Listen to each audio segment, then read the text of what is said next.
I have the exclusive. And I don't do a lot of these, right, Todd? We're live. Never. Here we We're go. live. All right. Hey everyone, this is Todd from Queensrÿche and world-renowned producer Zeus. We're here with the legendary Jimmy K from The Metal Voice. Guys. Take it away, Jimmy. All right. So Todd, I know that hold on.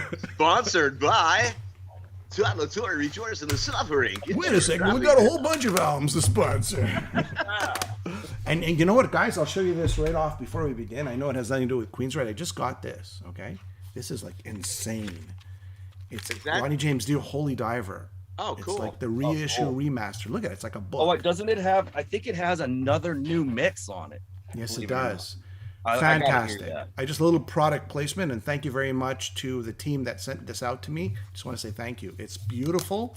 I highly recommend anybody who's a Ronnie James Dio fan pick this up. Brought to you by Holy Diver, folks. Let's talk about Queensrÿche. Let's talk about Queensrÿche. Let's talk about that Holy Diver release, actually. Well, whatever you need to know, I'm here. If we ever want to deviate to this, look at that cover. Look at that. That's sick. Classic. Look at that. Who is the evil one? I watched a story about the guy that painted that, who wanted, I think he like got in water and had it photographed and then basically painted himself in this water. Like, it wasn't just like, oh, I have a concept in my mind. Like, the guy actually did stuff and then painted it, you know, kind of gave him the start for that. Guy, Zeus, the question is, who's the evil one? Is it the demon? Mankind. Or is it the priest? Who's the priest. evil one, right? The priest. Yeah, probably. You know, That's is he punishing that guy for doing some wrongdoing, right? Is that what it's all about? There's always another story to everything. Hey, hey, Jimmy, you know what this is, right? When you go under somebody's arms and you do that, that's called a full Nelson. Yep. You know what this is with one arm? No. Called a half Nelson. You know what this is? Go there. That's called Father Nelson.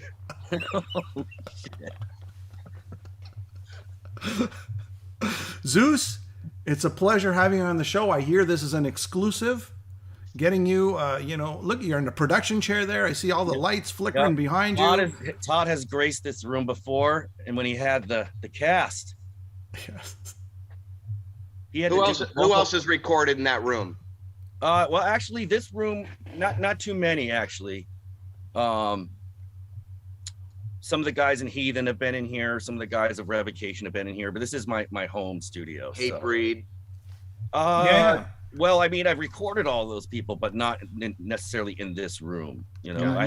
I had a studio about 12 years ago that was more of a commercial studio that most of those bands recorded in. But I do all my mixing and mastering in here. So. All right. So just to name everyone a couple of bands that you've either mixed or you've produced or you've mastered. Dee Snider for the Love of Metal, correct? Yeah. Yep. I mastered that. Overkill, The Wings of War, just the ones that people really know. Yep. Right? I mixed that. Yep. A few Sanctuary albums, correct? Correct. Yep. I did the last record with of Sanctuary with Worrell Dane. Yeah. So that was a trip working with Worrell. You've done Ice Earth stuff, which is I did a record with Ice Earth. All right. Rob Zombie, of course. Rob Zombie, yep, did the last record with him. So all kinds of stuff, actually.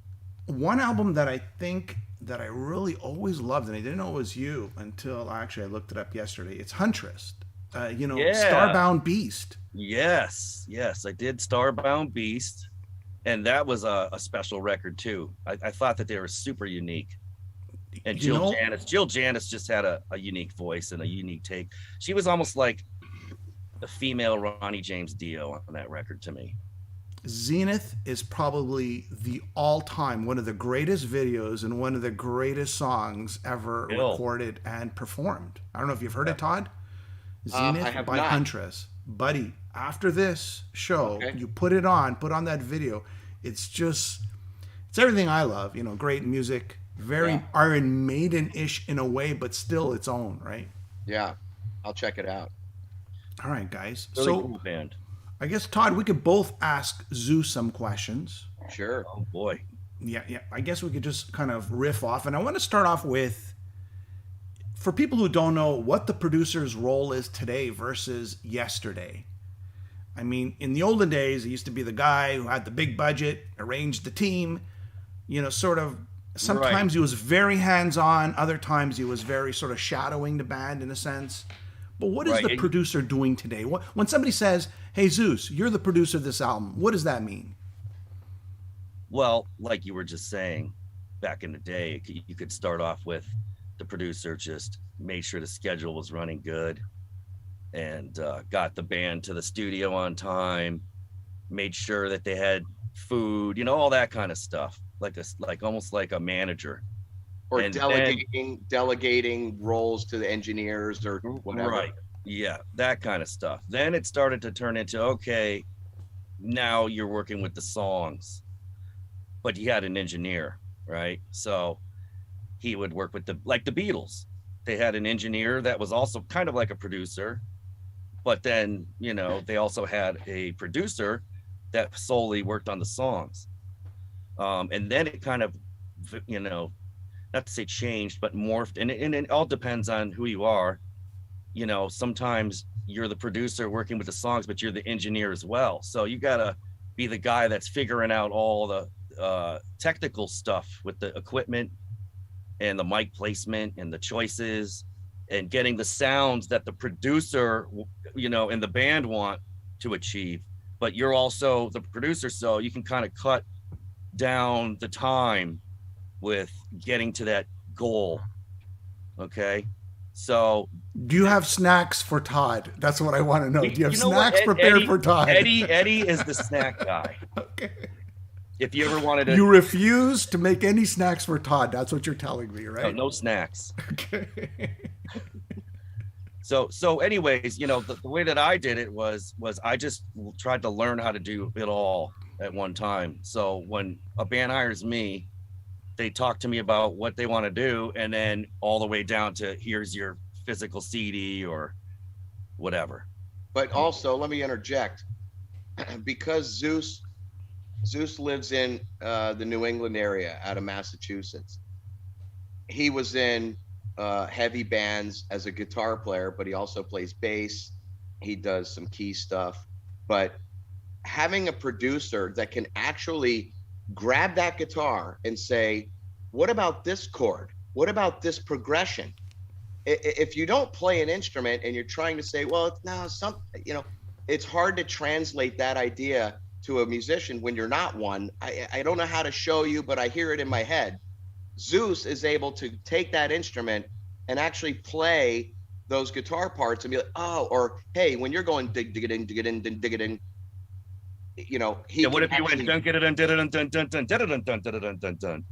Right. He can I can probably show you that. And it just makes it a more easy process and fluid when you're talking about how to write a part or changing a part.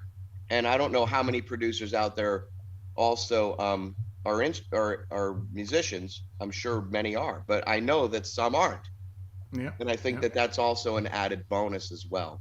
All right, so let's break it down. There's a lot of miscommunication or misconception of what these are defined. These sort of like stages of making an album are, right? Okay, so there's the performance, or actually, I shouldn't say before the performance, the setup. Well, miking, amps, and all that. Even before that, you got to pre-production. You need to have the song. Okay, so what's the demos? Okay, the demos. It could start with a drum beat. It could start with one guitar riff. Mm-hmm. It could start with one little la la la vocal part. And the chicken before the egg. You never know how what's gonna make that pre-production. We'll call this pre-production. That's not pre-production. That's not. Pre-production would be when you have your songs sort of almost there, and then you go into pre-production, and it's the final, like, all right, what can we tweak before we have to start recording this album or okay, so demos, right? At this stage, Todd will hand you the demo of an idea of a song. What do you do with it? You say, I like it, let's work on this, or what are you doing? It depends on how far along the demo of the song is. Like I said, it could be 3 guitar riffs stringed together with a simple drum beat. So then you have to discuss, you know, do you like those riffs? You know, where can we go from here? It could take a while, right? But then I could get handed something that's almost finished, right? And then I'll open up the, you know, the conversation on where does the song need to go in its current state. But like on the new Queensryche record, it started from nothing, from like Michael writing some riffs with Casey doing some drum beats. So we had. Does Todd take his phone and goes, listen to this little la la la la, and you just like little sort of like little vocal bits? Yeah, sometimes we'll be hanging out and he'll think of something and I'll go, record that right now. Todd, if you're ever like in the middle of the night, I know, and this is real. In the middle of the night, you go, I got an idea, or you just woke up and you go, I got an idea, or you just wake up and you got to put that idea down. You know, that happens all the time, but there's times where I literally have a full song intro, verse, structure, chorus all in my head while I'm like in bed. And I'm almost like in a coma where I can't, if I move, I'll lose it. And I'll wake up and be like, I don't remember what I had, but I do remember it was a really great thing. But on my phone, I'll go to the voice recorder and I'll go Queensryche song, or I'll just go song idea, blah, blah, blah. And I'll go, and if it's a guitar thing, I'll talk to guitar. Or I'll create the click track. And then I'll talk the guitar part. Or if I have a melody, I'll go chorus melody idea.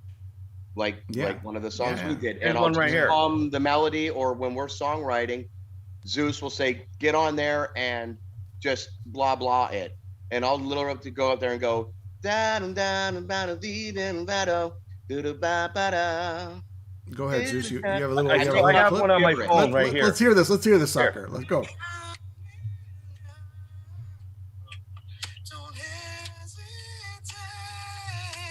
That's one of mine. We were driving in the car and he had something. I go, let's record it right now. It's good. It's good. Yeah. Okay. All right. So we defined the demo stage, and then now we're moving to, okay, the band says we want an album. So now we're going to pre-production, right? Let's define that. Okay. Well, then hold on. You want to go? You can take over, but what he's missing is we have demos. Did we record our demos? Because that's how we did it on other stuff. On this record, true, Zeuss was a part of the writing sessions and he recorded the demos. So that meant that pre-production was more streamlined because we cut out the fat as we're creating, like, oh, I don't like that, versus me writing something and then showing it everybody a demo and they're like, I don't like the bridge. We already knew that the musical parts were there. And so I just wanted to get to that. Then we actually get to the recording after. Sorry, go ahead, Chris. Well, Todd's correct. Like, say on the Verdict, okay, they had more chunks of music written, but they weren't really songs yet. So when we went into pre-production, I had to figure out with the band like how to make the songs, and it was a lot more work. Whereas this time, they brought me in from square one. So like Todd was saying, we weeded out all that crap as we went. So when it came down to, we did have about a week of pre-production, and it was like, I can remember doing the email, like, this is it. Like, we got to work out the majority of the kinks. And we actually talked about, I think, what needed to be worked out, because we all kind of knew at that point. And we're referring to you're referring to the new album now, right? We're referring to the new album. And I think the hardest part with the new album was choosing the songs, because we had a lot of good stuff this time. Yeah, we had like 20, 23, 24 songs. Song ideas. I would say, some of them might have been not as far along, but they could have been probably made into a song. So at some point, go ahead. At some point we had to, Zeuss was like, guys, we have to commit and pick the songs, and then we'll refine those. And if there's a chunk from something else that we really loved, we can try to find a way to incorporate it. But it's hard to commit to just, those songs. But we also have to think about like how the album is going to be So sometimes there was a choice on picking a song. It's not that it was better than another one. It was like, all right, well, we need a faster paced song on the record because we have like 6 mid-tempo songs, you know? We don't want it to turn into this like mid-tempo boredom. And that's another good point too. I mean, Todd, we're talking about this the other day. I mean, you know, you want to have a variety of different keys. You want to have a variety of tempo. You want to have a variety of, you know, genres, maybe in a sense, right? Or subgenres. So that's important to pick, like in the overall, you know, album. And then Jimmy, once we've picked the songs, and I'm skipping ahead, we'll go back to the recording process, but then you get into sequencing, which we can talk about. But yeah, there are key things where you say, here's a heavy hitter right out of the gate. Here's another one. Here's another one. You say, man, that next one that we thought would be the combo starts out in a different key and it rubs you wrong. Shit. Because you wanted it to flow with the key that the song ends in that goes into the next song. You want to have this flow. That's sequencing. But we're jumping ahead here, Todd. You're jumping way ahead, Todd. Well, we're back to demo, and now we've defined what right, Zeuss? The songs that you kind of want to, and that's your job, right? Sort of being that third party and saying, you know what, guys, you thought that was a good idea, but I don't think it's such a good idea. I mean, where do you draw the line between the band tells you what to do and you tell them what to do? It comes down sometimes to something that I really believe in. I'll keep on it. I'll keep on them about it. But a lot of times I think it just gets worked out amongst everybody. But yeah, there's some times where, I mean, there was even a few times where we had some choruses on the record that I was just like, it's not good enough. We got to revisit it. And that's hard sometimes because you get it in your mind. You're so used to hearing that old chorus. How do you like shut that off and rewrite another chorus? Yeah. Todd, do you lose perspective? You hear one song over and over and over again, and you don't even know if it's good or not anymore.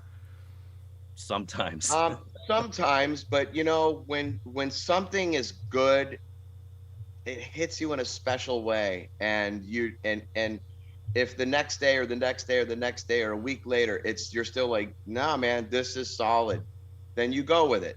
I mean, yeah, you want to critique yourself, and you're always going to second guess things because you know that there are other options.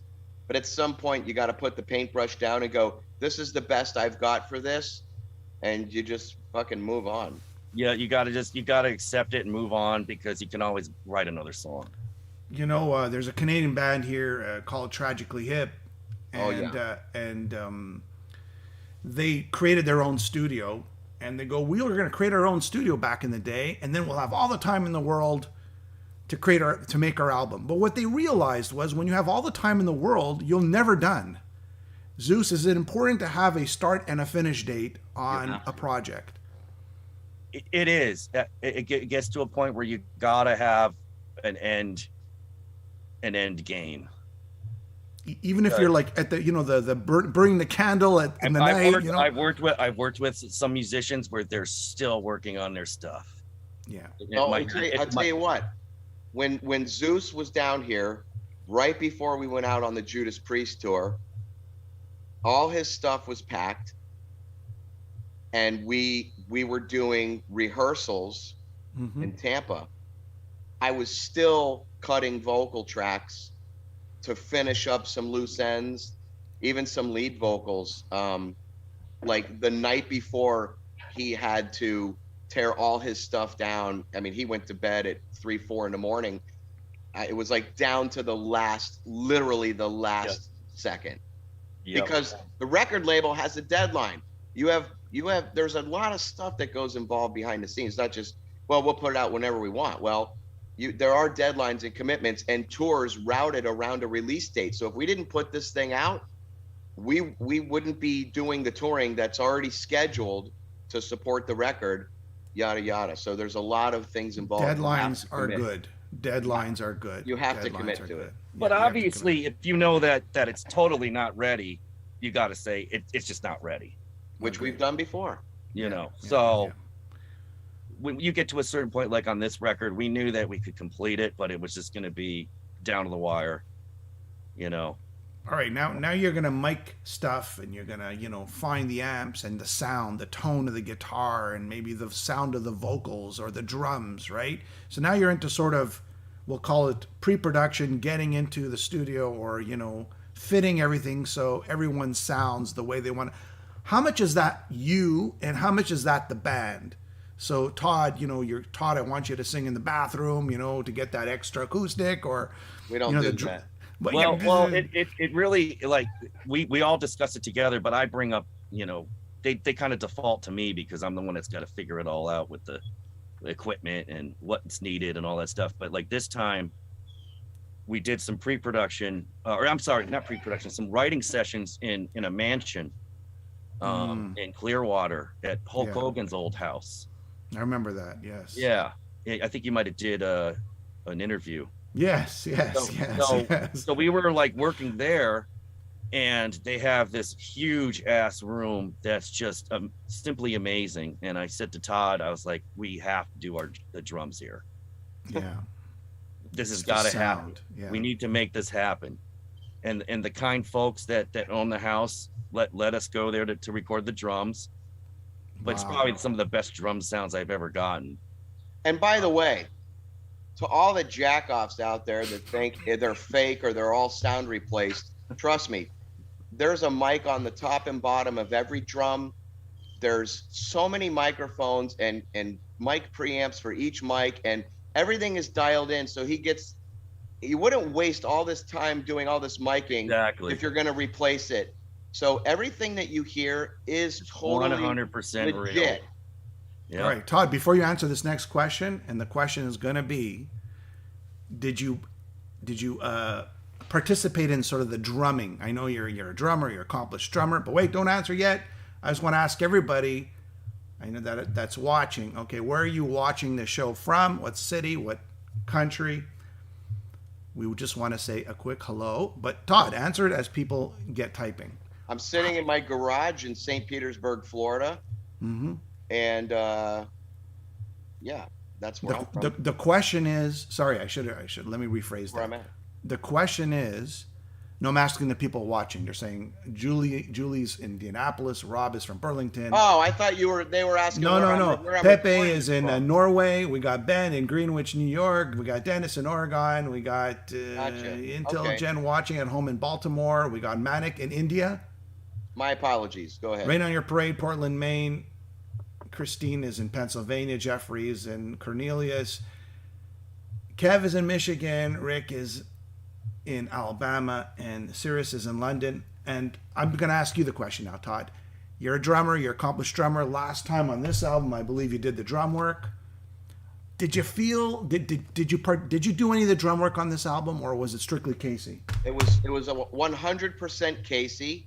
The only thing I was involved with any drumming were just ideas like, oh man, I thought of a cool thing here, and I might talk it to Casey just as a creative input idea, or I would get on the drums and show him the part that I was hearing, and if he liked it or the band liked it or whatever, it might have been implemented. If not, it wasn't.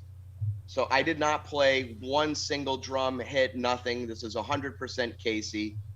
I was just a co-collaborator, as is everyone in the band, with ideas. That's it.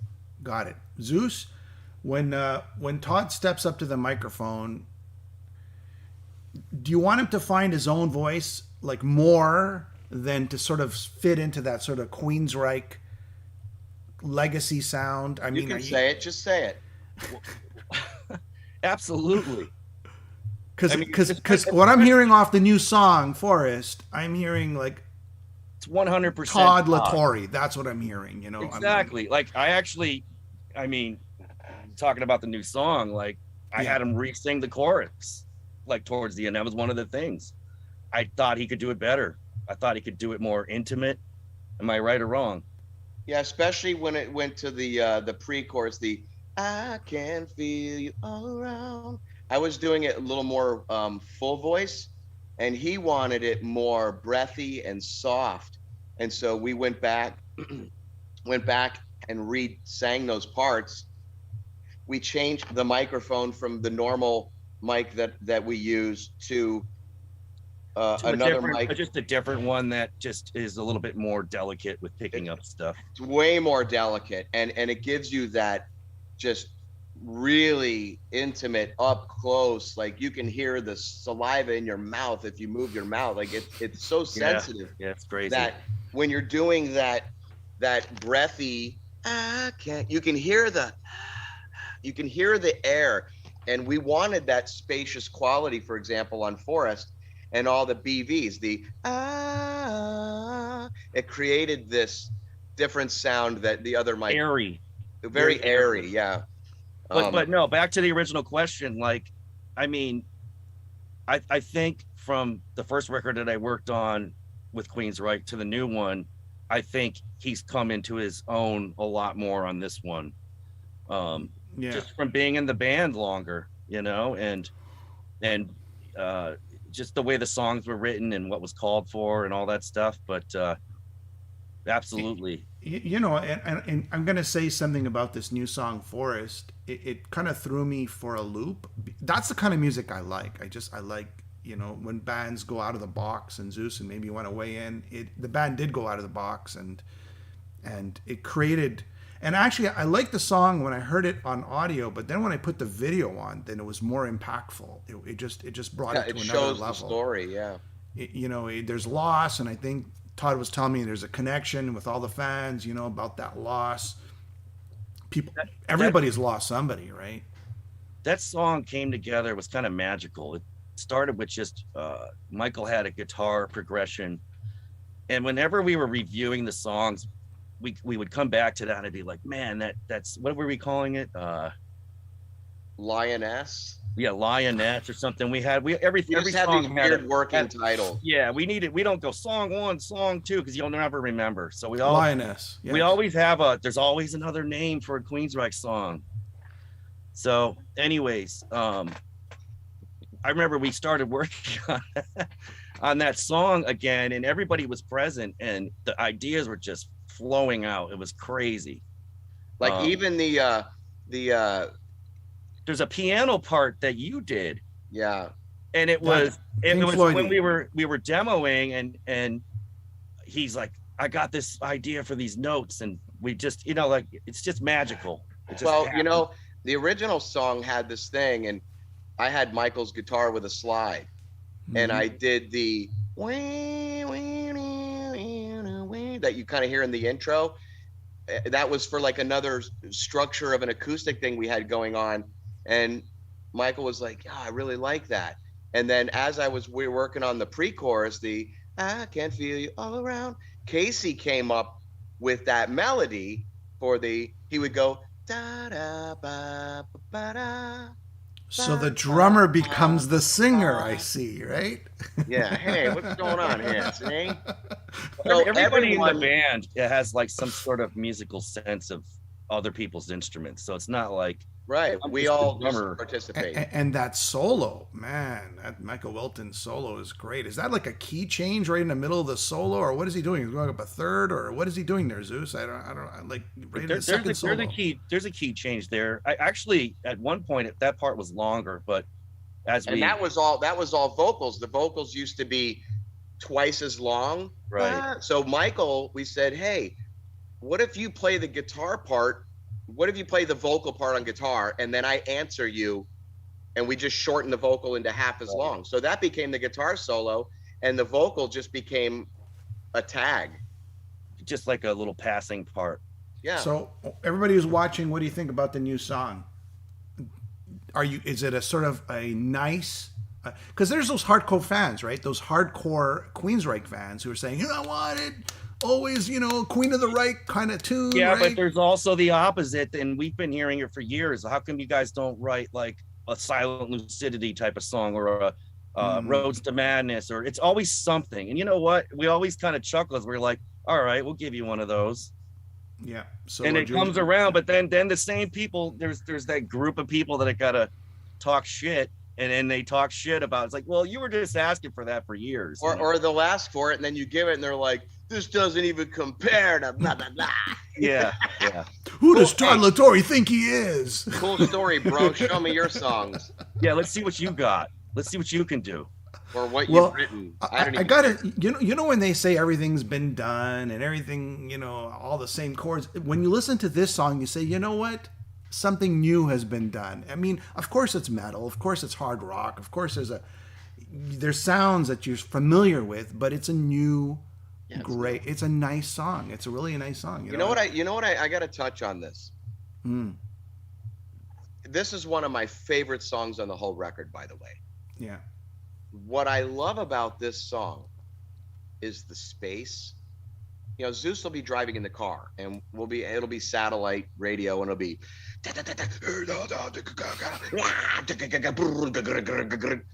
and then he'll change it, and it'll be like, Ricky, don't lose that number. Yeah. And we'll be like, yes. There we go. You're in the car, and we're like, dude, this is where it's at.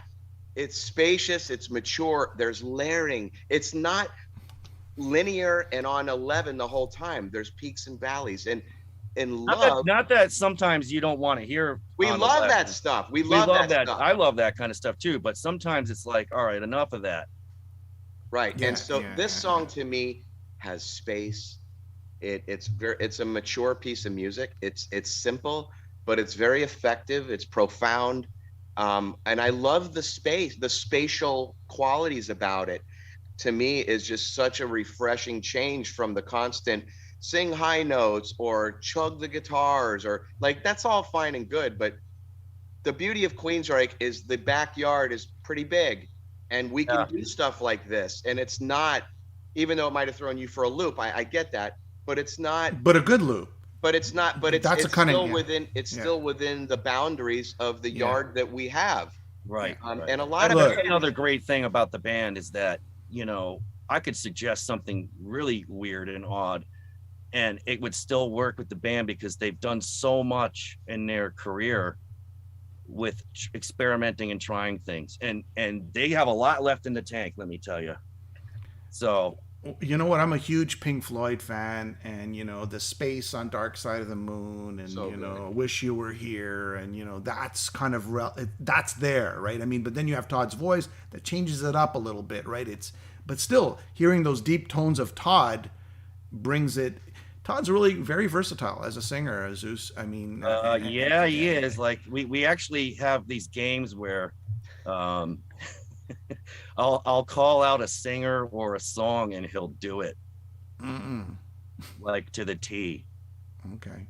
All right. I was going to suggest a few. We've actually have some videos online. we have them recorded. They'll be like, hey, Todd, I'm feeling a little Green Day on this. Give me a little Billy Joe Armstrong, and I'll do something in that sound. Hey, real quick, you were talking about I just had a really good Pink Floyd.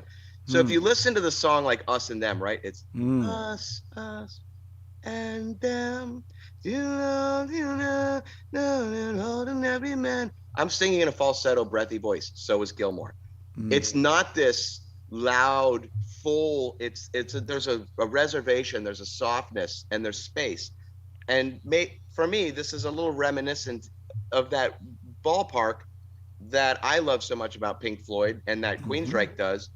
It just works, and how are you going to say something very sad without really turning up all the heat and all those crying inflections that are very Queensryche? To me, I didn't feel that delivery, and that would have been contrived if I sang it like people would think Jeff Tate might have sang that song. That's not what I felt.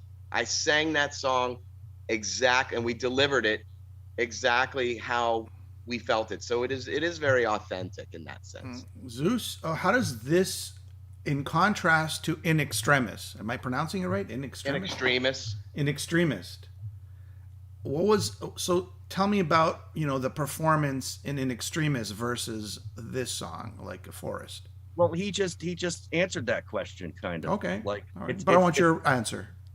I mean, pretty much what he said. It's a more intimate delivery, and it's in a different register, all that stuff. It's a completely different animal. Whereas in Extremis was like, all right, get your pipes warmed up, The vocal gymnastics. Smoke a couple more cigarettes and shit.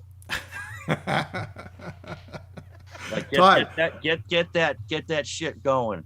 Todd, in Extremis, the lyrics, like just a little background on that, the theme. Sure.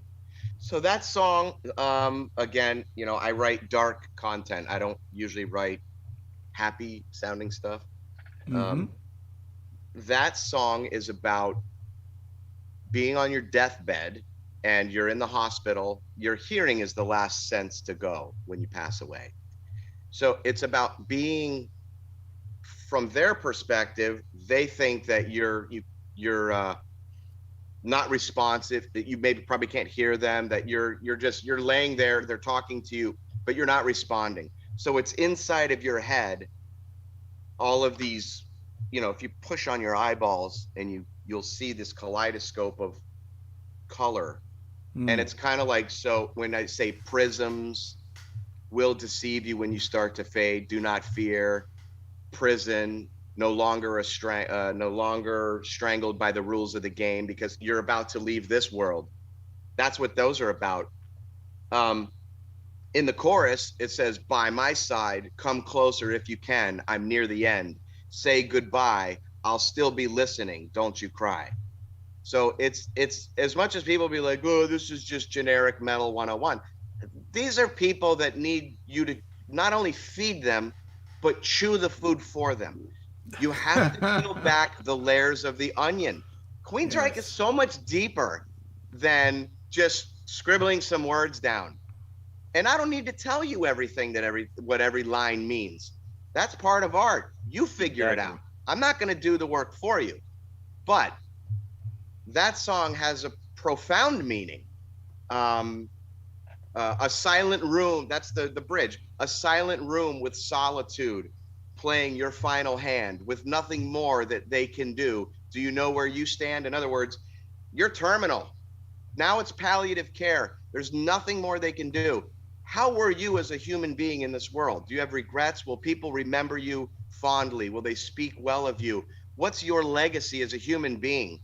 That's what that stuff means. So there's a lot more. Well, also you got to remember too, like the words have to work when you're singing melodies and when you're singing them in the composition. Right. Like you could write, like, that's why, like, when you listen to Rush's lyrics or like some bands, it's like, how the heck did they think of those melodies and those parts with those words? It's mind-blowing, actually. It's the right word to set off the right sort of emotional response in people with the right music, right? You could have a line written and try your idea, and you get to the last word and it's like, it's got to be more syllables, or it just doesn't work. Or it doesn't have, if there's a very aggressive thing, and I've said this example 1,000 times in interviews, but if you're using the word cut, right? If it's a piece of music that's aggressive or it's got this bite to it, you want words that are those sounds, those plosives, right? Those very cutting. It needs a cut, right? Versus soft, pa, ba, ma, fa. Those are very soft and fluffy words. They're the sound, it doesn't do that. It doesn't roll off the tongue correctly. Doesn't bite. So we're mindful of all those things. Like in Forest, I might have said another thing, and it was too, like, it had this cutting quality that went against the lyric, that went against the context of what the lyrics were about. So like in that second verse, that song started, I'm segueing, but that song started because I was thinking of someone alone in like a cabin, let's say, in the woods, and they're sipping on something and they're shrouded in their blanket or their robe, and they're looking out and it's kind of gloomy and the leaves are falling and they're somber and they're remembering their mother or their father or whoever that passed away. And that's where the leaves blow away. There they go. Okay. When you get to the second verse, it says, seasons, they change, don't you know? Or nice and slow, don't you know? The tides rolling in, ebb and flow, can swallow you, then let you go. And I always had in my mind this rough tumbling in a wave, and then it shoots you out, and it's very serene. And the madness is over. It just ate you up and flushed you out, and you're alone. So I had to think of words that work with that kind of flow. So there's a lot more that goes into just, oh, here's some cool words. Are the syllables right? Is the way the word sounds right? Then you get into the delivery, or you could have a word that needs, you could have something that needs more than one syllable, and you can turn it into 7 syllables, like Howard Jones, where he says, "What is love?" Right. Exactly. Anyway, he turned a 1-syllable word into 7 or 8. So, you know, a lot of that stuff goes into the vocals. I just wanted to add that. Yeah, no, it's fascinating. You know, and I guess it's the producer's job to sort of, you know, when you're swaying a little too off or correct, right on point, to just make sure you're on course, right? Yeah. Zeuss. And actually to Todd, I mean, like, actually I'm just going off topic here, because just as you're talking about this, I was thinking about this doctor who he had a patient, and he wrote a whole book on this afterlife where his patient was dying, and he was in another room with, I guess, a family member, and that patient who was dead basically somehow absorbed the conversation of this other person in another room. And the doctor was so blown away by this, how the dead person, when they came out of death, they knew exactly what was happening or heard in the other room. It's to your point, what you hear, your hearing is, well, you know, that's you're partly dying. what In Extremis is about. Yeah. That's kind of like what the words are saying in that song.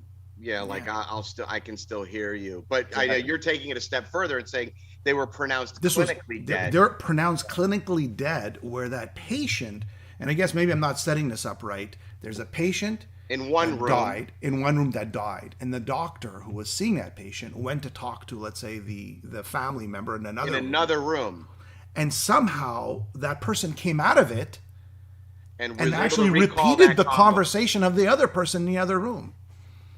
Look, maybe they were speaking loud enough that the guy could hear. Maybe there was some kind of transcendence that science doesn't understand yet. I don't know, but they're interesting concepts for sure. And look, that's a claim. And I don't know. I just, no. and then the doctor, he was so blown away by what happened that he started talking to other people who had the similar experience, and he wrote a book, and I don't remember his name, but that's what I just thought of when you told me that. No, but you know what's interesting? That song created this dialogue. When you're going, fuck you, where are you gonna go with that? That's right. Zeuss, is the rest of the album sort of this loose concept of, I don't know if it's death, but it's mourning, it's sadness, it's darkness? Is it the rest of the album? Whatever you can tell me. I mean, Todd, what would you say? I would say, well, because he's the main, he's the main lyricist. You know what I'm saying? I got it. You know, look, I know a lot about the songs, but there's, like he explained earlier, he's the guy. Usually, if I'm writing something that's grim or dark or whatever, or it's the a less comfortable side of life that people try to shy away from, or they don't want to go there, that's where I live. And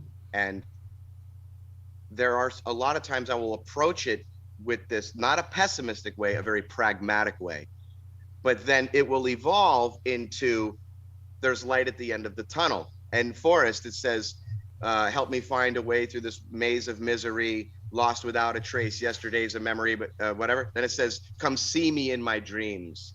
It's inviting that presence to come see me. I'm not afraid of you. Come, like, embrace that. There's another song, the track listing was released today. There's another song. Yeah, I didn't look at it yet, but there's another song on there. I'm not going to say which song of what it's about, because there's a video for that song, but where it really kind of talks about today's generation with this constant, almost like a lack of respect. There's this overstepping, there's this traffic and movement. Those millennials. Yeah, get off my lawn, kid. It's all this, it's all this fast-paced stuff, and stopping, reflecting on things, and being just very kind, and it talks about this social change that's happening with people on TikTok. Look at me. They don't promote anything. They just look at how I look. There's this sense of instant, maybe they think I'm attractive, so I'm just going to post a selfie, or I'm going to dance in front of a camera because I want attention. Everyone is so attention starved, and few of those billions of people that are on a platform like that are really promoting anything. And it's this influx and this bombardment. And so there's a particular song on the record that talks about, it reflects on that this newer kind of age that we live in. So it's not all grim. It's dopamine related, right? See how many likes you get, and it's kind of like working at, or going to a casino and ding, ding, ding, ding, ding, ding, the lights flashing and approval. And, if you don't get enough likes, Let me tell you something, oh boy. Jimmy. Yes. If I didn't have to promote Queensryche or my music, I would delete my Facebook today. I would delete my Twitter today. I'm not on Instagram. I'm not going to be on Instagram, that as far as I can tell. I don't give a shit about it. I'm very thankful of the interaction and the feedback, the positive feedback, and the support that people give through those platforms. So it's not to undermine, oh, well, if he didn't have it, he would write me off too. That's not what I'm saying. What I'm saying is I have no need to say, look at me, just because I feel like I need attention. Believe me, I would rather be off the grid. But because I do have this thing that I'm trying to promote, and it's how I earn a living, that's why I have it. If I didn't have it, and that's not knocking other people that don't have anything to promote, that are on it, that support the band or that's another. Just you. That's it's just you. Me personally. Yeah, I get it. I do engage with the audience that supports what I do. That being said, I really could, would be totally happy, probably happier if I weren't, involved on the grid. But to touch upon what you originally said, like as far as the compositions and how the record is, there's a lot of variety. There's a lot of ups and downs. There's a few surprises for sure. And Zeuss was actually the one who said, dude, I think I would love it. I think it would be great if you guys put Forest out as the second video. We always thought that Portrait on the last record should have got the love that we feel it deserved and had done a proper video, but it didn't, and that's okay, because Dark Reverie was amazing that Parker wrote, and we did that, and blah blah blah. But for this record, I think everybody was expecting another rocker, and we were like, you know what, they're gonna get all that. Exactly. Let's really put this out, because we believe in it, and it is something different. There's a million bands doing heavy stuff. We're going to cut right through all that because we're just doing something different on this song. And you know what? It's such an important topic.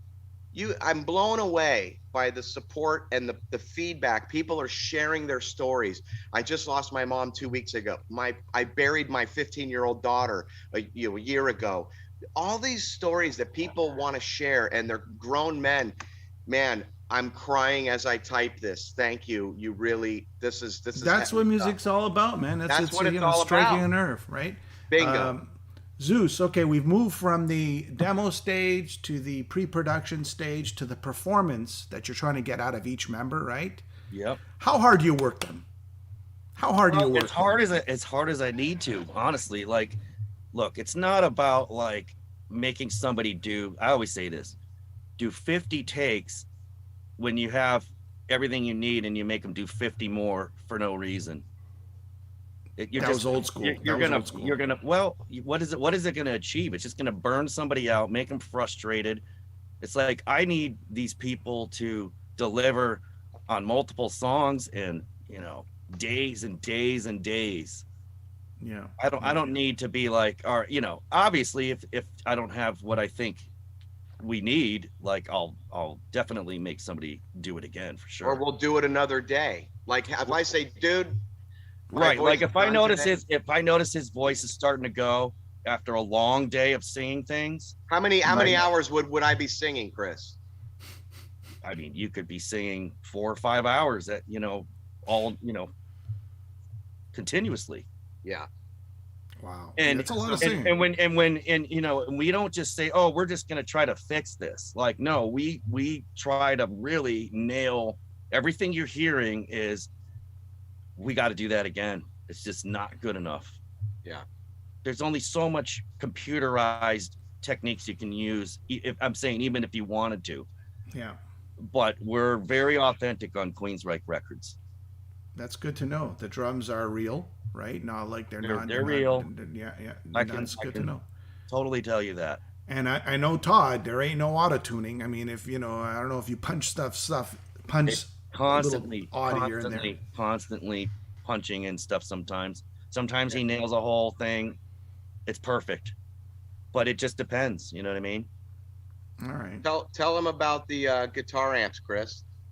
Yeah, we this time, because whenever I do another record with a band or artist that I've done records for in the past, I'm always like, what can we do that we didn't do last time? So with Michael, I was like, why don't we, because I know he's got a ton of amps and guitars and all that stuff, and not that we didn't use some of this stuff in past records, but I was like, let's not worry about here's our main guitar sound and we're going to do this and double it and do that.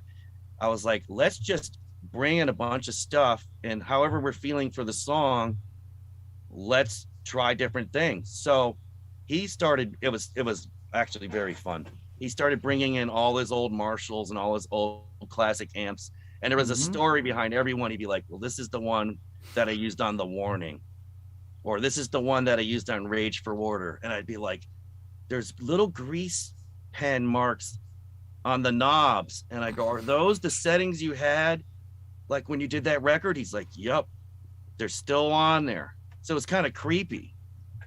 It's cool. So we used all of his old classic amps that he used on all of those classic records. And sometimes it'd be like, okay, let's try the Mind Crime Marshall and the Promised Land Marshall. And no, that didn't work. Let's try the Warning Marshall. And so we had these combinations and we would try them out.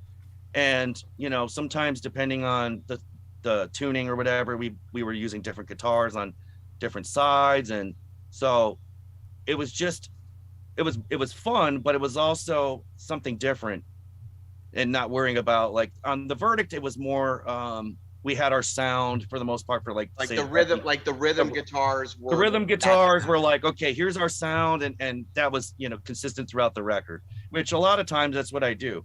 But this time I was like, who cares? Let's just try a bunch of stuff. Mm-hmm. Okay. And it was great. It just made everybody kind of like, I don't know, enjoy the moment more and make you want to be in the room and record and experiment. We were trying different guitar pedals on this record, and some of the stuff like he's had sitting around for years. Like, we used this flanger that he used on The Lady Wore Black on the EP, the exact same one. And Tell me, I'd be like, well, how would you set that up? And he would this is kind of how I would set it up and stuff like that. Zeuss, tell me, and then Todd, tell me if you had to summarize this album sort of style to someone who completely doesn't know Queensryche, what would you say? What does this album sound like if you had to compare it to something? I'll let Chris go with that.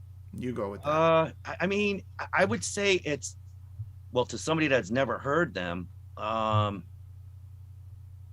that's kind of hard to explain. Because I would say that this has a lot of elements of all their best material, all their best. Well, someone who hasn't, okay, let me rephrase that's why that. I don't, for somebody that has never heard them, I really don't know how to answer that. I would say it can be heavy at times, it can be intimate at times. That you got in the vocal range, it's all over the map as far as range. There's dual leads for the guitar players out there.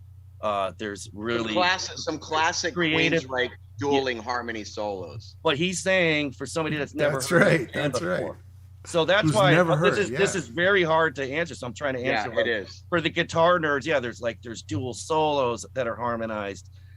There's creative drumming.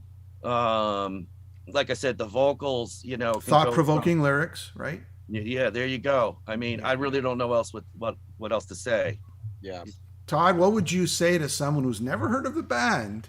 This is not easy to answer this question. Who's ever heard of the band but says, "What does this album sound like?" I'm curious. I'd like the best fucking band you've ever heard. I would say it's a melodic hard rock band with metal and progressive metal elements. Mm-hmm. And like Chris said, there's softness and real heavy stuff, and there's everything in between. So there's it's very variety. When you hear one too, huh? There's some interesting keyboard work on the album too. Which there you go. Zeus did some really cool stuff. You'll hear that on especially one song where it's prominent. Yeah, but I don't have the track list. I mean, it was released. Okay. I wish I would have called it up, but I don't have it on. I have the list right here. If we want to we can run down it really quick. Let me just see if I could find it. So it's In Extremis is the album opener that everyone's heard. Mm-hmm. Track number 2 is a song called Chapters. Track number 3 is called Lost in Sorrow. Mm-hmm. Track 4 is called Sicdeth. Track one word. 5, one word. Sicdeth. Deth. 5, Mm-hmm. Behind the Walls. 6, Nocturnal Light. 7, Out of the Black. 8, Forest. 9, Realms. 10, a song called Hold On. Number 11, Tormentum. And then the bonus track that we did is Rebel Yell from Billy Idol. Hey, I didn't know that. That's cool. It's very cool. All right. Okay. And you know what? Yeah. This record has some really cool, like industrial-ish, okay. Ear candy. That's the cool thing about Queensryche. You listen to Rage for Order, and they had all this like sampling and programming and sequencing and stuff like that. And there's some of that stuff in this record too. And they let me run with a lot of that kind of stuff, which is cool. So I get to really bring some of that stuff into the songs. Why Rebel Yell? All for it. But there's some interesting stuff in that style on the record as well. Like I said, Okay. this record has a little bit of everything going on. Okay, let me flip the question on you now. Now the person he knows the history of Queensryche, he has all the albums, but he has never heard one song from this album. What would you compare it to the sort of the back catalog of Queensryche? Where does it fall? It depends what song you're listening to. I would say if you took all of the songs, right, it summarizes from album 1 to 6 for sure. Okay. All right. There's a little bit of this, a little bit of that, and it's not like we're like, oh, let's do this because it was on, they did this before. It was, we don't think like that. The songs come together, and sometimes, we come up with an idea, and maybe later on we might be like, oh, that's kind of like Rage for Order type era stuff or whatever. Me and Todd will be, cooking dinner on the grill or whatever, and we'll laugh and be like, yeah, it's kind of like a little bit ragey or something, but we don't go out and go, oh, we're gonna make another Killing Words or whatever. That's never the case. Right. But I could say one thing. Yeah. And this was the first thing that I always wanted to do when I started working with the band, is get the fucking guitars back. Okay, that's good. This band started with fucking guitars and guitar work. That was my number one thing I wanted to do and bring back with the band, and I think that we've succeeded on that. I think you have too. I mean, come on. Yeah. Todd, it seemed like the guitars were getting lower and lower in the mix, softer in the mix, to like, where are they? Right. Where's the fucking solos? And then people were spitting on each other, and phones were flying, and then the mess. But I'm just saying, like all the cool elements of the band that everybody loved, like just started to disappear. Agreed. So Agreed. that kind of concludes on what you were asking. Yes, absolutely. Yeah, no, and you know what? You've done great, especially the last album. I haven't heard the new album yet, but I've only heard this is a great production. It's a great album, and I think people look. I have the special edition I've showed Todd before. I don't even know if I have that. I don't even have that.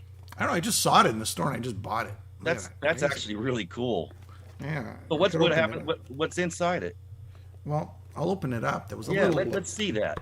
The unboxing. I'm still a fan too.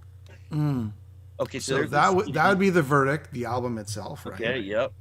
Okay. There you go. There was some goodies too, like here, they're still here, but also this is alive. This is actually a bonus disc in there.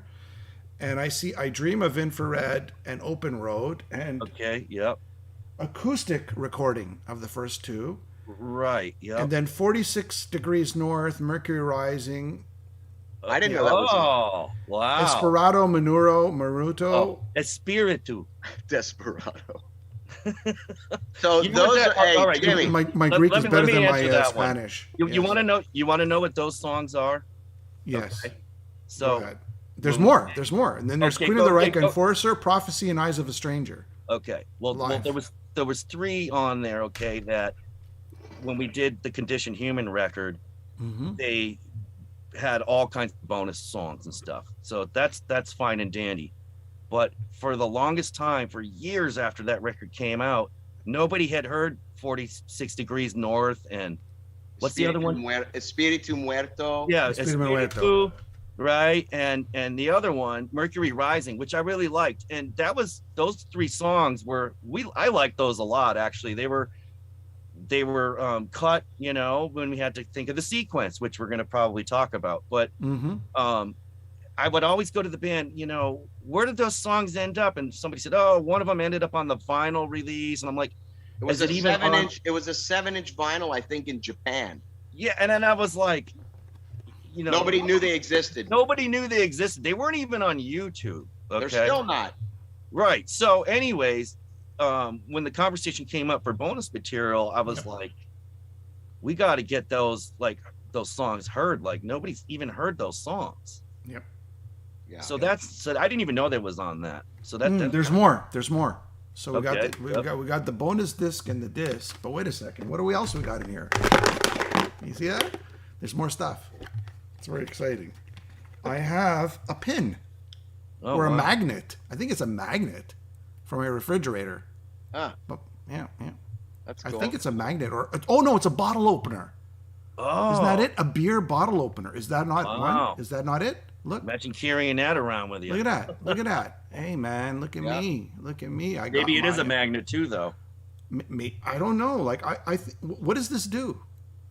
I've never seen it. It looks like a bottle cap opener, but it may be magnetic also, since it would be. Oh wait, there's some words.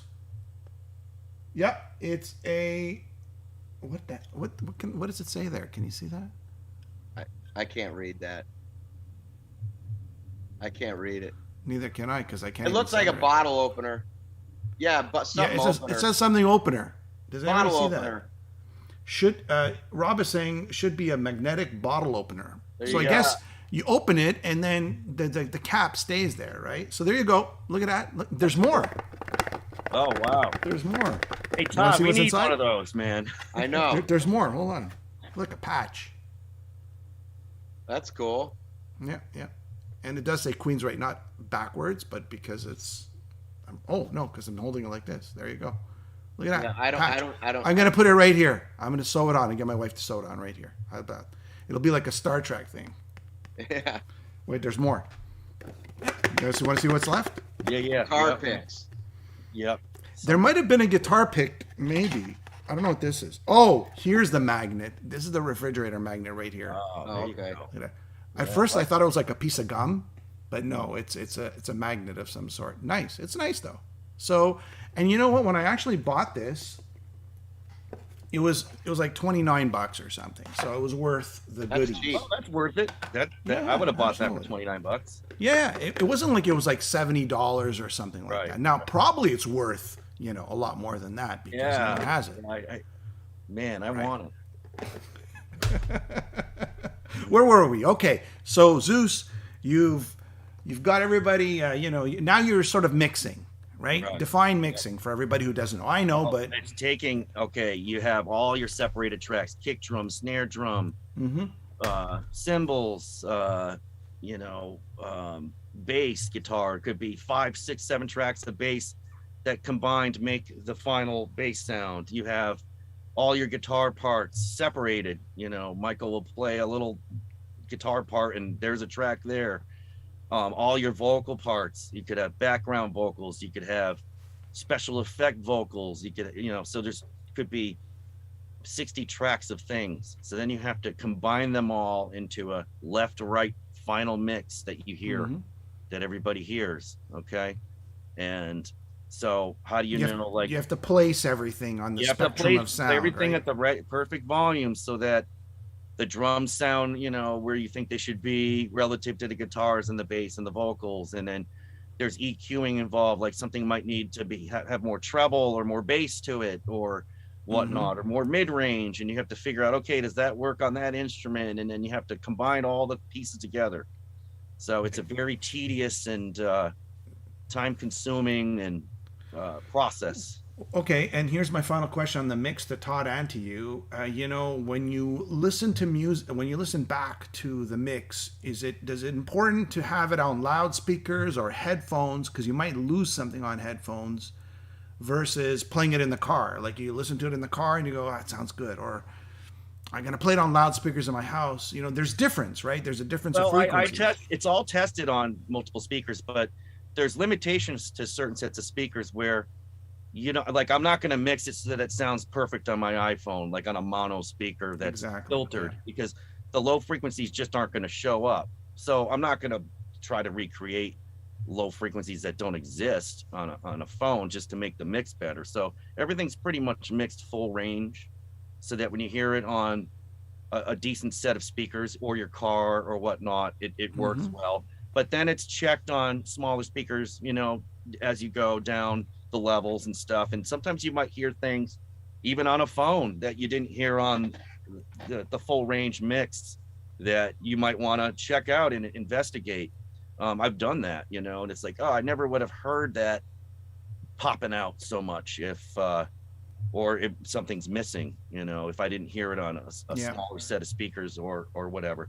But for the most part, it's all made for a full range, and then the limitations, like I said, of the speakers will dictate what you might or might not hear on those speakers. Like on a laptop, if the speakers are tiny, it's not gonna. There's some things that are going to be missing, and that's just the way it is. Yeah, and Todd, in the olden days, and I don't know how old, but they used to have the radio mix because the frequencies on the radio and the sound that it comes out on was different than when you're playing it at home. Maybe even Zeuss, or you can weigh in on that.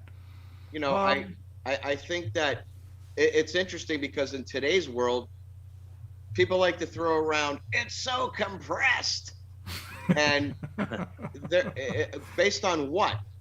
Based on your laptop? Based on your, so it's, what I love about Zeuss's mix is he does leave that headroom where you can turn it all the way up in your car and it's not, unless your speakers. There's dynamics left there's dynamics, so it's nice to have that still have some room on the top of that mix where some people, maybe it was a popular thing where mixers were just pounding the shit out of it and it sounded like everything was kind of clipping, or the people would call it brick walling or whatever, but it's I don't know, the mixes he puts out are just amazing. I'm a big fan of vinyl, right? So when I was a kid listening to records, the loud parts are loud, the quiet parts are quiet. There's a crispness to it.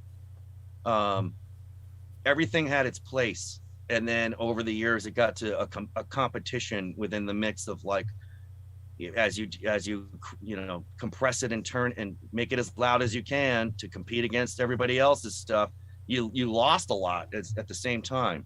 But now that everything is kind of reverting to like a streaming thing and whatnot, that people don't realize this, but if your mix is at a certain level above a certain threshold, the algorithm automatically turns it down right off the bat.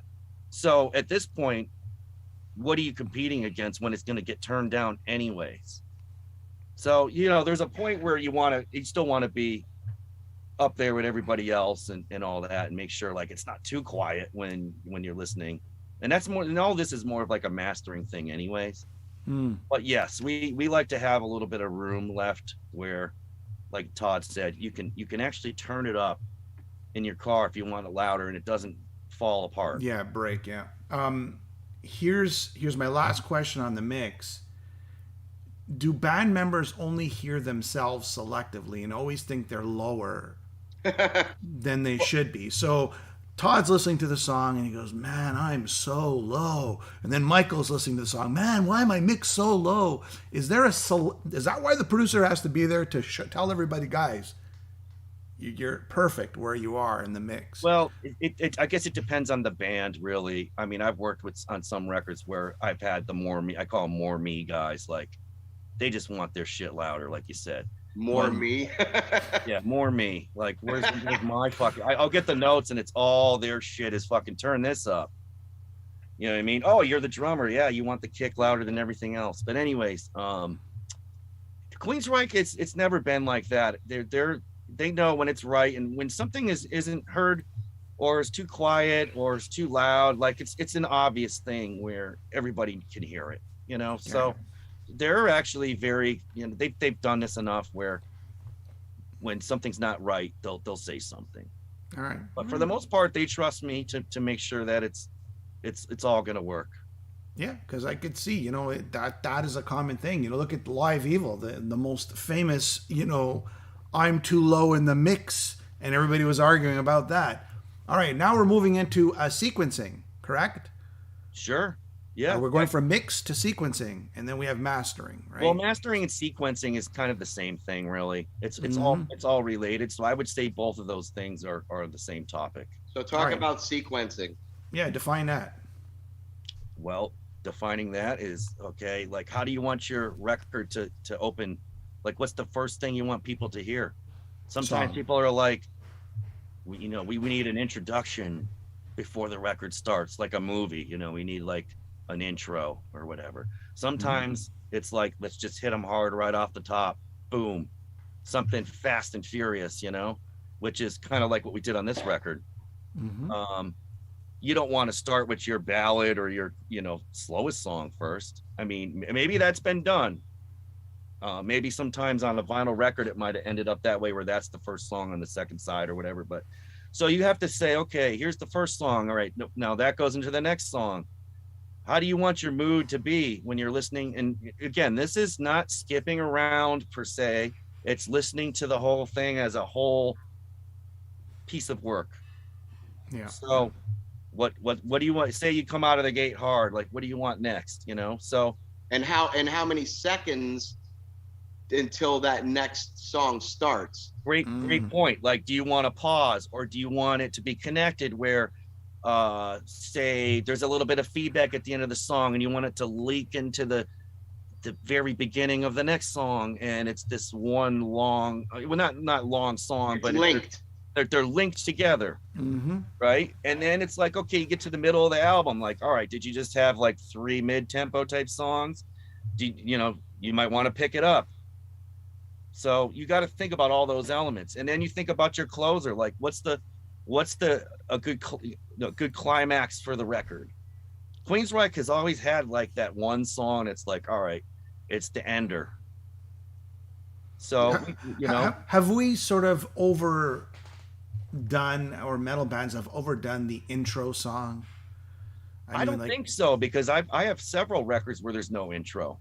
Well, you know what I mean, like that 30-second, you know, little. That's bit what of I'm piano. saying. Yeah. Well, on my solo record, it starts out with a swell. It just, there's no long symphonic thing where I'm going, come on, okay. You know, I just wanted it to. But sometimes that's called for, and that's what you want. Sure. And you want like this crazy introduction, and then something kicks in. True. So it really depends on what you're going for. Maybe That's that's what the concept of the record is all about. Like we, even think about it in a live situation, like I'm trying to think of something offhand now where there might be like an intro or whatever, and the band will use the Hellion. There you go. Right. And that's the intro of the concert as well, So yeah. It depends. Todd, what the album title? I asked you this before, but we got sites. What's the album title? What's the whole sort of meaning behind that of the album? It's actually more complicated than I can explain it, but it's certainly more complicated than I'll probably sum up here. But when you look at the DNA of the Queensryche, and you're like, well, what does that mean? And how are I got the garbage truck coming. Hopefully it won't be too loud. No, I don't hear it. It's good. You have the this evolution of society. And again, we are in a digital age. There are people that meet online that never met in person before. There are people that are part of support groups online that they feel comfortable, whether it's they were abused or it's substance abuse problems. There's a lot of support and help with groups and things that are online. People might not have the courage to go in person, but there's this buffer because they're behind their computer, but they can still be part of this network. There's so many things that are intertwined with the digital aspect of the title. It's how we're evolving as a society, right? The noise aspect. It's pretty noisy out there. There's a lot happening.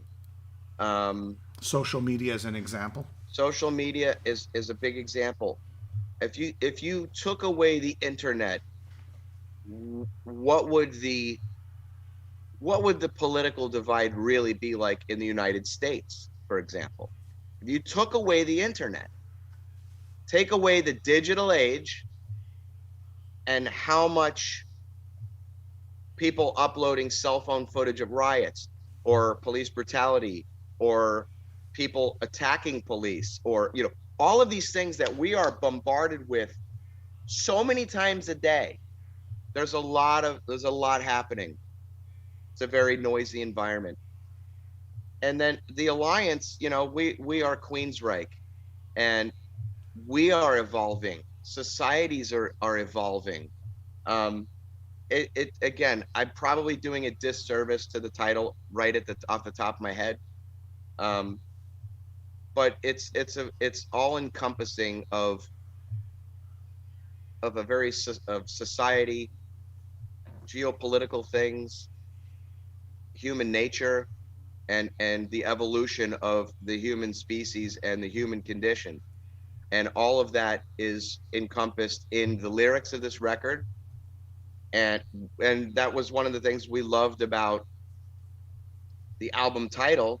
And Zeuss was there coming up with the album title with us. And we were talking about these concepts. And he said, what about this? This sounds really cool. And we were like, wow. There was some comments made about, and then somebody messaged me, a fan messaged me, and he said something about the DNA of the band. And I kept bringing up DNA, not Digital Noise Alliance, but just DNA as a topic. And Michael and the guys have always said, it's in our DNA. They say that. Right. So I get it. I was like, well, I wonder if we could take that and run with that somehow. And it ended up working out. But so that's how it kind of started, was because of that. Right. But the logo. Yeah, we were all we always talk about stuff like when the session's over.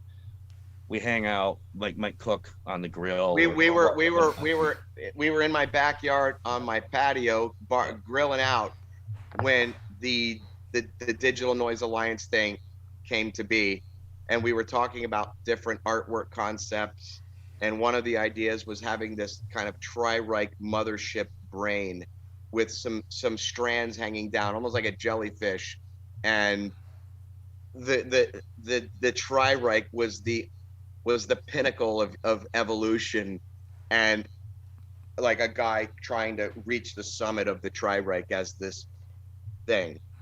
And then guys, I'll tell you, like, hold on, go ahead. Hold on. Then we thought, after we had some renderings, we're like, that's going to get lost in a thumbnail on a phone. Okay. Right. What about this DNA thing? And so our good friend, Eric Lorman, who was designed my TLT logo and was integral in part of the shirt that you're wearing, he had worked on this mock-up of the DNA Queensryche, and he sent it to me that he had never shown me, but I was explaining this concept, and he says, what do you think of this? And he sent it to me, and I was like, that is badass. And I sent it to Zeuss, and I go, dude, check, and Michael, dude, check this out. And we're like, that's it. So we revisited that concept and had what is now the album cover, and there's little nerve endings and that are like, you know, and even it's a down living to, like, thing. Even the colors, like we talked about, like it sticks out. You see a lot of blue. Like, who does that now? Really, it's a unique. It just pops right out. You boom. And there's so much art. One of the things I love, not to tout my own stuff, but what I loved about my album cover was everybody's doing black covers, and it's all dark, and there's so much artwork. Okay, look at that cover. It's white. It catches your eye. The TLT is there. The Ouroboros that was hand drawn. It's very identifiable. There's enough information there, but it's not overwhelming to the eye. And this DNA logo, you can see that on a thumbnail. Boom. You don't have to figure shit out. It's there. And so, go ahead. I was just interviewing someone else. I'm not going to name names, and I go, sure, tell me about the album cover, and that person goes, you're gonna have to ask the artist. And you know, it's kind of like, it was a little like, you didn't put much thought into it. It looked cool, and it did look cool. It's a great artwork, but he goes, you have to ask the artist what the meaning behind it was. We just thought it was to me, it was kind of like, I was a little disappointed. It should be the other way around. It would, the artist should say, what is your concept, and I will try to convey that. So the artist should have said, this is exactly what it means, even if it's not so literal. You got to dig a little and find those connections. And still love the band. I still love the band, but I was just saying I was a little disappointed. And you know what? Look, it's like a tattoo. Sometimes you just think something looks cool, and that's what you want to get. It doesn't have to have some deep meaning. But when you're asked, either say, it doesn't really, we just love the way it looks. And that's what he said. And here's what you could say. The attitude that emanates from this is what we were looking for. And it doesn't have any more meaning than it just has attitude. And to be fair, that's kind of what he went at, you know, and a total respect, you know, I'm not going to name names, total respect, but I just kind of was just a little disappointed that they didn't put, it was like you said, it was the other way around. It was sort of like the art dictating it to the artist. Right. It should have been the other way around. So are there any songs on this album like hit the 20-minute mark? No. Or much longer songs? 1958, does that count? Well, 1958. There's one that's kind of long, because they, again, I don't know, there's like 6, 7 minute, 8-minute songs, something like that. There's a couple of, you know, shorter ones too. Really, it depends on when the song was being written, you know, what worked and what didn't. Sometimes a long song works. Sometimes it's like, all right, this song got to the point and it should be done. Right. It's short. All right. Yeah. On that note, what do we got left in the sort of, okay, we've done to sequencing, we're at the mastering, and then the product's done, right? Then the artwork. But so the mastering. Well, let's go to the mastering. So you might be hired just to do the mastering, correct, Zeuss? Correct. I think we already kind of talked about that extensively with, like I said, something the mix might need more treble, more bass. You got to make sure it sounds good everywhere. And then you got to sequence it. That's pretty much what mastering is. But doesn't, but let me to polish it, right? We were talking about polish. But what if it doesn't need polishing? That's the whole thing. The mastering guy is basically the last set of ears on everything. He's subjective to the point where it's like, all right, this doesn't need anything. Correct. It just needs to be, the songs just need to be leveled out. Could there be instances, Zeus, where like, I know when we hear the final mix, not mastered, I'm not probably going to hear a difference between the final mix and the master, but aren't there certain frequencies or these artifacts that could exist that I may not hear, but if you just do a few little things and strip some things away or do some shelf, I don't know. Are there some frequency things that exist in mastering that may just enhance the overall mix because it took some anomalies away that didn't need to be there? In some circumstances, yes. Sometimes you need to bring something out in a mix that is just lacking. You know what I mean? Mix now, when you master, are there automations or are you manually writing a fader? How does that work? Well, it depends. Again, I've been in some mastering sessions where, say, you need to lift the chorus a little bit more. It's just not hitting you. So in mastering, you can actually raise that section on a mix or whatnot. So yeah, there could be some of that on there. Like I didn't have to do any of that on the new Queensryche record, because I already kept in mind like the choruses, if we're talking about that topic, needed to lift a little bit and rise a little bit in the song, you know, so I didn't have to correct it later. So you could have a perfect mix. You're going to sequence the record exactly from A to Z, how it's going to play. It gets rendered as one complete play and as a particular type of file, for example. Is it one file? That's it? Well, it depends on how and how your workflow is, but some people like to do that where they'll make one long file and then chop it into parts during the sequence, you know. So that all depends on how the mastering. So how do you, as a mastering guy, how do you have song number 1, song number 2 with a feedback that links into song number 3? How do you have that flow without the breakup when the song indexes on the CD player in your car, for example? Is that one continuous play? It would have, well, right. Well, that's when you get into a separate function and part of the mastering where you have to take all of the parts and ID them, and then that software kind of does all that stuff for you. Okay. But yeah, you have all your mixes. They might be longer. Like Todd said, they might have, you know, a feedback that goes on for a minute. I might tell the band, keep it going. We don't know how it's going to fade in or out later. So yeah, at that stage of the game in the mastering process, you're in sequencing, you would get that all correct. What about, you know, everything's done and finished? I mean, are you nervous? You know, like the reaction, the acceptance? I'm sure there is. Yeah. No, I don't worry about it. No. Okay. All right. I would be worried. I would be like, oh man. Or maybe I got a question. You're seasoned pro. Because listen, the record, this is the artists. This is their songs that they wrote for. This is for them. Mm-hmm. Yeah. This is an expression of them. Yeah. You just hope that people like it. Right. Yeah. You don't know. I have a question that I think a lot of people would want to know. For someone like Zeuss, which would be, what are the pros and cons? What is it like? Okay, let me give you an example. I was an upholsterer for 25 years before I joined Queensryche. I also did insurance adjusting for many, many years, yada yada. But the businesses like Rooms to Go, I couldn't compete with redoing their furniture for what it would cost in my labor and materials to redo something. So I ended up doing work for very, very high clientele that would spend $10,000 on a new sectional to have redone because it's a solid piece of furniture. Maybe it was a family heirloom, etc. But I couldn't compete with the big box stores that were blowing out furniture for their living room for what just the material cost me alone, let alone labor. My question to someone like you is, with everyone that has their own home recording platform, their DAW, right? That their workstation, their recording. What's the upside and the downside to everyone now being able to record on their own? Well, I mean, you could always kind of do that even in the day with like 4-track cassette recorders and stuff. So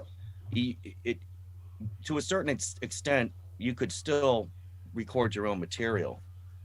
And I have no problems with any of that stuff. Sometimes people will release their own music and it's exactly how they want it, and it's exactly what they want. But it should be. What it should be, and there you go. And then sometimes it's not. So but when people are getting a seasoned engineer, mixer, producer, here's the main thing. You're really getting someone's experience as well. That, of course, yeah. It's like having all the tools. Like if you put me in your studio, which I've been in many times, there's no way I could make something sound the way that you do. Well, I think it's also this. When you hire somebody as a producer, engineer, whatever, and you're a musician, you don't have to worry about that, because that's what other people are doing. Okay. All you have to worry about is what you have to do. And it takes a big load off of you. And I think that's one of the biggest things, that when you hire somebody else to do it, you don't have to worry about it unless they're absolutely atrocious at what they do. Right. Yeah. It's interesting how many people have really great gear, but they're never going to get out of it what it can really do. Even if you have good ears, knowing where to notch frequencies, knowing how to properly mic a drum set to get certain sounds. I'm sure you've ruined a lot of stuff in the very early days where you're like, damn it. But that's how you know what you do now. You're paying for the experience. Well, you're actually 100% correct. I mean, I'm still learning. So, I mean, it's never going to stop. But yeah, I've done some stuff. Like one time I taped a quarter on the drum head where the beater would hit, to get it. We heard a story that's what Pantera did, right? So, and everybody, when those records were coming out, was like, everybody wanted that kick drum sound, and I did it. I put the fucking quarter on there, and then when it was all done, all you heard was this tick, and everybody was like, "What's that tick?" And I'm like, "Ah, shit. Oh well, you can't get rid of it. Can't get rid of it now, man." I'll never do that again. But that's how you learn, right? That's how you learn. That's it. That's right. Just like any profession, right? Guys, we've been on for an hour and a half. Yep. Yeah. Are there any closing remarks? Anything you guys like to say? Okay, I put in the description, you could pre-order the album. Cool. In the video description. So if anybody wants to pre-order, boom, you go watch the 2 videos that are out now. Zeuss, if you want, we got a lot of videos too, bud. Yeah. There's more coming. A lot more to come. So how many more videos you got going? I'm not going to tell you the number, but I can tell you this: we've shot more videos than I think Queensrÿche has ever shot for an album in their career. I think. Okay. All right. For an album release, we've got videos that are going to carry us into next year. And the release is in October? October 7th? Yes. We go out with Judas Priest as well. Yes. We have a proper supporting ground tour for the record also that will be happening next year. I believe that's about a 6-week tour. I want to say March through April, something like that. I have to look at the dates, but we're doing a good 6-week ground tour first part of next year. We're going back out with Judas Priest when the album comes out. I expect that Jimmy will buy 2 special deluxe box sets for Zeus and I, since we didn't get the ones on the Verdict. And what else? Zeus, how can people get in touch with you if they, they're in a band and they want, Google me. Top-notch? Google me, and I have a management, and you have a website that has those contacts. Sure. What's your website called? ZeussProducer.com. ZEUSS. And you know what? Look at this. I'm gonna definitely go out and get that this week. Look at this. Look at this. Yeah, that's nice. It came out on vinyl too, right? I think so. Yeah. I got to hear the new mix. This is the sort of like the tracks. Did they remix the whole record? Yeah, no, there's 2 versions. Yes. There's a remixed version and then the original mix, which so I think is smart. What's in the box? The original and a remix? I think so. It's all maybe there's some outtakes or something, right? There is outtakes, yes. Oh, that it is? Yeah. Where'd you get that? Well, I got it from the their label. Oh, They What sent it to label me. is it? Geez, I can't something remember. we didn't talk about. I know it's late and Zeus There's has a live things disc to do, too. but one of the things we're talking about the state of music today. If you Yes. could carve out an extra 5 minutes, guys, that Yeah, would for be sure. cool. I'm good. Because are there trends that everyone's seeing? Is anything sounding really unique and original? Um, I just thought that was an interesting topic where the song Forest cut through so nicely. I'm going to throw this out to you guys. Okay, so there was some recent stats saying that catalog music is outselling new releases. All right, and we're talking about all genres. So in other words, bands with new releases are getting less sales, at least last year or last quarter, than catalog music. So For the old stuff? The old stuff. So you could say a band comes out with an album today. Well, he sells 10 copies. Well, that same band, their catalog sold 20 copies. Right. So it seems that the younger generation or the buying public is more inclined to go back into the band's history versus take a chance on newer material. Not saying they don't buy new material. I'm just saying old material seems to be ruling. Zeus, do you have any thoughts? Well, I mean, I think a lot of it is streaming. Like, a lot of people are like, you know what, I pay $9.99 for the month and I can listen to their new record when it comes out, and I like the record. But what they're saying is it's that catalog and buying. We're taking into account streaming. We're taking into account to buying LPs, CDs, all the mediums that we listen to music.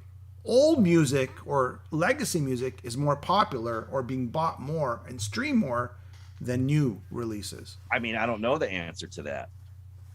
I don't know.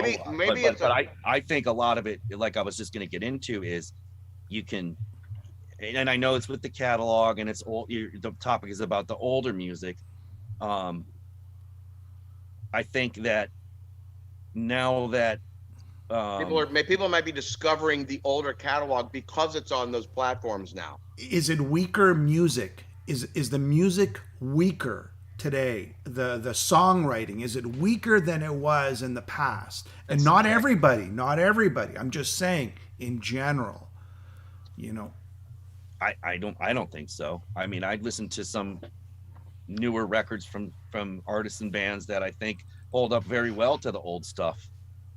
I think the bar has been raised, especially with metal bands, in the guitarists and drummers and probably bass players. I remember, a fast drum beat was One from Metallica, the kick work, or something from Racer X, or Mr. Scary from Dawkins. Now the Meshuggah and all of the extreme drumming and the footwork and a lot of younger people, you're seeing these kids that are playing old Yngwie or Paul Gilbert stuff, and you're like, wow, like you just didn't see that back then, and you've got tutorials online. I think the level of the advancement of guitar players and drummers is way more. But is those sort of guitar and vocal gymnastics, actually not vocal, but let's say instrument gymnastics, is that what's killing the newer music today? Everyone's just focusing on, being the best in that sort of, on that instrument versus thinking about the whole song in general. Because to me, the biggest difference between the olden days and today, and not everyone, is the singing. I mean, every death metal singer or extreme singer, they all pretty much sound the same. So it's not really. I know a guy that is looking for a singer in a metal thing, and he couldn't think of anybody. Did I know anybody? And I was able to name 2 names of possible people, and I'm thinking to myself, now if this guy's band was a screamo kind of a thing, there's a million of them. But looking for a real legit metal singer, never mind that they sing like that, but then finding somebody with some unique characteristic of their voice, like a Warrell Dane or a Midnight, Jeff Tate, Bruce Dickinson, Dio, you know, there are those Halford, there are those guys that had that identifiable thing. Now you're really skimming the surface and looking for something. That to me is kind of a dying thing in metal. I'm not saying it doesn't exist. It certainly does. And especially in Europe, there's a lot of, you know, power metal bands that do that kind of vocal. But in relation to the metal bands that are out there, you hear a lot of screaming, and that's really, to me, what I'm hearing is it's the weakest link. The singers are the weakest link. I'm hearing a lot of overplaying, and maybe that's why I'm resonating more towards something with some space and a little more dynamic. Great musicians doesn't mean you write great songs, but then again, that's purely subjective, because I love extreme music. You see, extreme music resonates more live than it does in sort of, it doesn't hold up well over the years, extreme music. That's the problem. I think it's always been the underground scene, the underdog, and it's very subjective. I don't think there's a right or a wrong answer.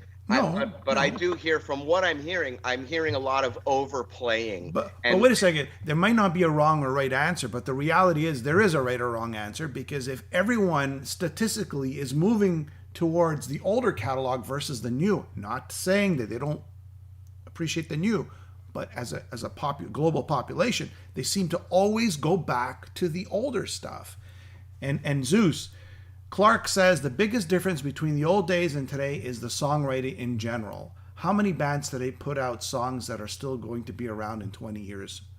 Well, there's truth to that for sure. Like, pick a song that's 20 years old, and then is it still something that people want to hear? You know what I mean? But well, everybody has different tastes, though. So, but you also have a psychological component, because when Zeuss and I are driving around in the car and we're listening to Moonchild or Somewhere in Time, we're those 16-year-old kids that are, there's a psychological component, not just I'm just listening to music. There's a connection with those great days of old that we still embrace, right? So that's why I think that's why the back catalog, I think, still is, there's a connection to those people. Now, if they've never heard it, maybe there is something to that where, you know, I mean, if a band put out a song, like Pink Floyd put out a song now, or Led Zeppelin, or Queensrÿche put out Sweet Sister Mary now, I mean, people That's a good point too. A good majority of people would probably hate it. They would skip. It's like, this is so long. It's this meat and potatoes right now. So there's a cultural, there's definitely an attention span thing that's different in my opinion. Why is it? Listeners have evolved. I mean, imagine when people were only listening to like Elvis and you know, artists like that back in the day, and now listen to what music is now. Yeah. I think the singers used to carry the songs a lot more, and the melody used to carry the songs a lot more. And at the end of the day, that's what people remember, is the melody. That's why pop is so huge. It's all about the vocal melody, and there's a good groove, right? In metal, what I'm hearing is it's primarily the riff and the groove, and you could literally mute the vocal, and it's still, it's that attitude and that drive of the riff and the percussive elements, that foundation. Whereas, like you said, the AOR stuff is so great because it's all this big vocal melody. And I think, and this is a question to Zeuss. Zeuss, do you think that the record company, you know, they have in the olden days, they had, in their mind, they had, you know what, we need a hit, we need one or two hits. And the band saying, no, man, we want to do what we want to do. That dynamic is what created the long-lasting songs of the 80s and 90s, right? And the 70s, for that matter. Is that what we're missing today? Somebody putting, you know, that dynamic of arguing and fighting for what they believe in. And sometimes it worked and sometimes it didn't back then. But Is that the missing element? Don't forget the record companies there. They want to sell records. That's what they're for. That's what they do. They want to make money to sell the product. But that dynamic, that arguing with the band, the dynamic you're speaking of is they would get in there and say, we're not going to be able to sell any of this stuff because there's nothing there for the listener that they're going to want to buy the product. But people are buying singles now. They're not buying albums. They're buying singles. They're captured in the single.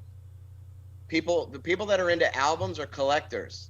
People that are listening on the streaming platforms, they're listening to singles in general. Okay, here's my last sort of question. I put it out to everybody out there, radio. All right, a song like Forest, you would think this would be played by all the radio stations, AM and FM, right?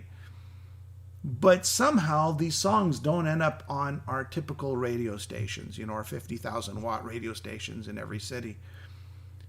Why do we keep hearing Stairway to Heaven and we don't hear anything by Queensrÿche on Forest, like Forest? How about this? How about when a band, right, like Queensryche comes out with a new record and they have songs that are comparable stylistically to back catalog stuff, but yet the radio stations play the song from 1989. So that's what you should be saying. Yeah. Why would they play whatever song from the back catalog but not want to put on something new?